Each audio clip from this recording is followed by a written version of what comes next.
Quando sei a Roma, fai come i romani. Recita un vecchio detto medievale ancora popolare oggigiorno. Espressione curiosa che sta a sottolineare la capacità di adattarsi al luogo in cui ci si trova. Ma che cosa succede quando è il concetto stesso di Roma ad allargarsi? In questa puntata vedremo che cosa ha comportato la romanizzazione del nord-ovest e quali sono le testimonianze materiali e culturali lasciate.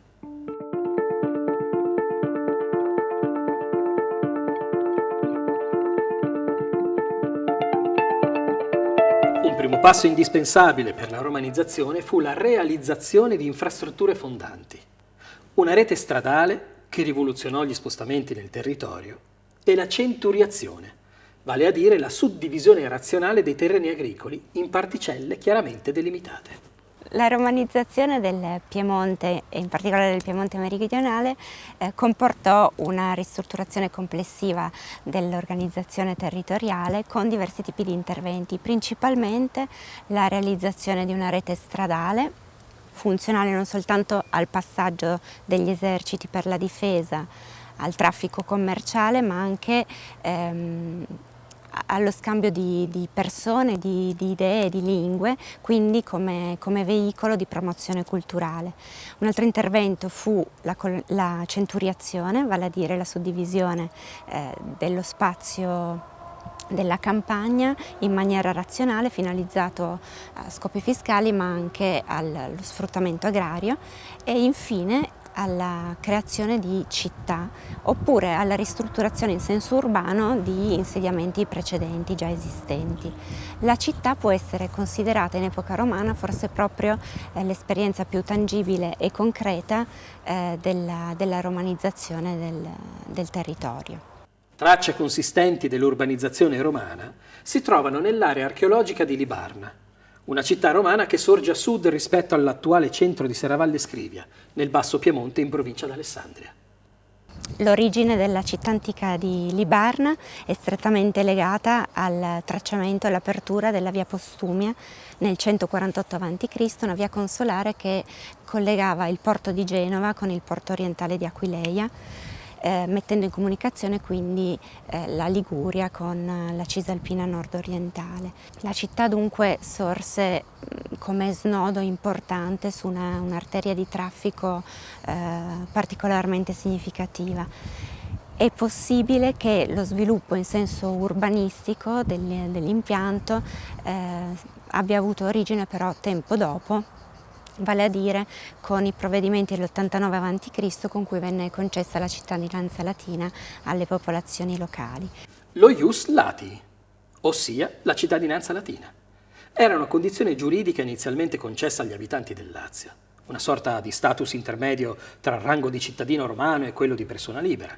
Non prevedeva però il riconoscimento della cittadinanza e dei diritti e privilegi ad essa connessi. Nel caso di Libarna, gli scavi archeologici hanno permesso di portare alla luce gran parte dell'impianto di strade ortogonali isolati che componeva l'antica città. Si tratta di un modello tipico, diffusamente riproposto in altre città romane della Cisalpina, e caratterizzato dallo sviluppo di una maglia ortogonale di isolati a partire da due assi viari principali. Il decumano massimo, che aveva come orientamento l'asse est-ovest, e il cardine massimo, invece con andamento nord-sud. All'incrocio di questi due assi principali normalmente sorgeva il foro, un luogo di mercato, un luogo di incontro, ma anche cuore pulsante dell'antica città romana in cui avevano luogo tutti i momenti salienti e importanti dal punto di vista economico, amministrativo, politico e giuridico.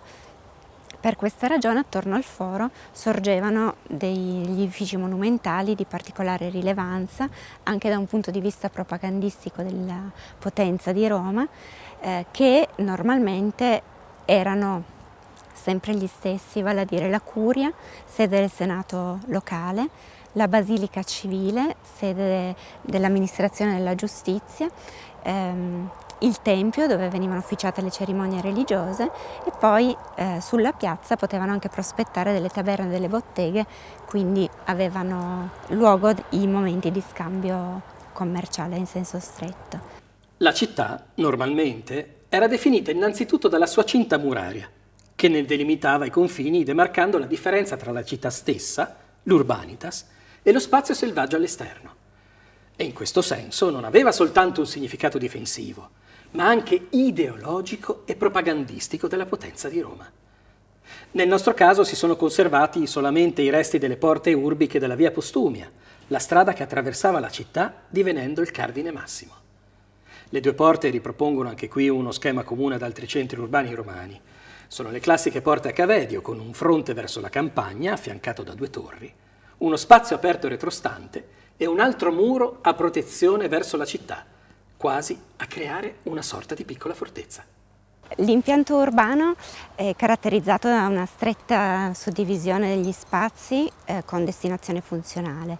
A Libarna si sono riconosciuti alcune aree a destinazione diversa, come lo spazio in cui ci troviamo, che era il quartiere dedicato al tempo libero, allo svago e agli spettacoli, perché troviamo in stretta successione il teatro, le terme e l'anfiteatro, che occupano degli isolati contigui. Teatro, terme, anfiteatro. A parte i luoghi più istituzionali che sorgevano nei pressi del foro, erano proprio questi tre spazi a promuovere più di ogni altro lo stile di vita romano. Uno stile urbano e cosmopolita che sicuramente rivoluzionò il territorio rispetto alle modalità di abitarlo delle popolazioni precedenti. Il teatro, così come la maggior parte dei teatri romani, è un teatro autoportante, vale a dire che, a differenza dei teatri greci, non si appoggia su un declivio naturale, ma i muri perimetrali sostengono le gradinate. E in questo caso l'edificio scenico e la cavea, cioè la gradinata, compongono un blocco unitario in cui è particolarmente ottima la resa acustica proprio per questa strutturazione del complesso stesso. Dal teatro si poteva accedere alla porticus post scenam, vale a dire un porticato quadrangolare che stava alle spalle dell'edificio scenico, che consisteva sostanzialmente in un'area di attesa per gli spettatori tra uno spettacolo e l'altro, e da qui si poteva accedere all'edificio termale, suddiviso in tre ambienti differenti. A fianco si trovava invece l'anfiteatro, che occupa due isolati contigui e eccezionalmente a Libarna è perfettamente inserito nella maglia ortogonale degli isolati grazie alla realizzazione di una muratura perimetrale quadrangolare che in qualche maniera armonizza la forma ellitsoidale dell'anfiteatro con appunto l'impianto urbano assolutamente regolare. I romani erano consapevoli che le manifestazioni allestite all'interno degli anfiteatri potessero generare risse o episodi di violenza, come a volte ancora oggi capita con le tifoserie degli eventi sportivi. Ecco perché spesso queste strutture erano collocate in zone marginali della città.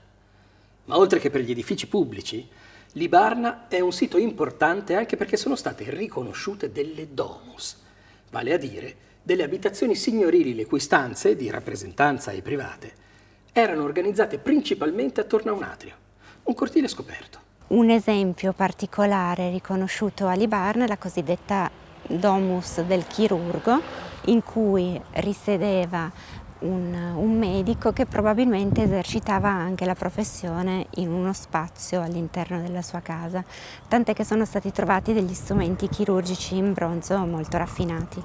La sala del triclinio di questa casa è caratterizzata dalla presenza di un pavimento decorato a mosaico, abbastanza ben conservato, che si distingue per la presenza di due tappeti musivi laterali a schema geometrico in tessere bianche e nere e un pannello rettangolare centrale invece policromo, colorato, in cui è raccontato il mito di Licurgo e Ambrosia. Ambrosia. In una versione del mito era una ninfa che accudì Dioniso infante. Inseguita e uccisa dal re Tracio Licurgo, nemico di Dioniso, fu trasformata in vite e imprigionò l'assassino nei suoi tralci, rendendolo inerme di fronte alla vendetta del dio.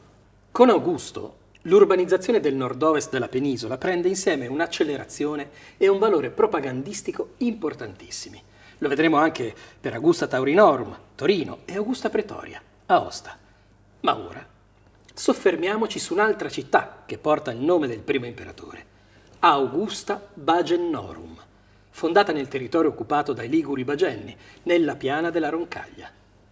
La città sorse in una posizione strategica di comunicazione tra le valli affluenti del Tanaro, i valichi alpini e la costa ligure, quindi in una posizione fondamentale di controllo territoriale e di sfruttamento anche agrario, proprio perché si trova in una pianura particolarmente fertile. In epoca medievale, gradualmente, la città romana venne abbandonata e l'insediamento si spostò verso l'attuale Benevagenna.